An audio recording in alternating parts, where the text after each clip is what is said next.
Hello everyone. Today we are discussing the structure of ear. The ear is a complex organ responsible for detecting and transmitting sound waves to the brain. It can be divided into three main parts: the outer ear, middle ear, and inner ear. Outer ear. The outer ear consists of the visible part of the ear, the auricle or pinna, and the ear canal. The auricle collects sound waves and directs them into the ear canal, which is a tube-like structure that ends at the eardrum.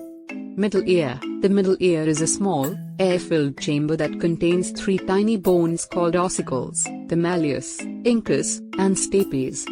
The ossicles amplify and transmit sound waves from the eardrum to the inner ear. The middle ear is also connected to the back of the throat by the eustachian tube, which helps equalize air pressure on both sides of the eardrum. Inner ear. The inner ear is a complex, fluid-filled structure that contains the cochlea and semicircular canals. The cochlea is responsible for converting sound waves into electrical signals that can be sent to the brain. The semicircular canals help maintain balance and detect changes in head position.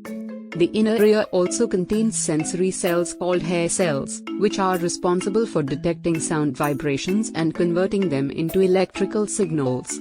These signals are then transmitted to the brain via the auditory nerve, where they are interpreted as sound.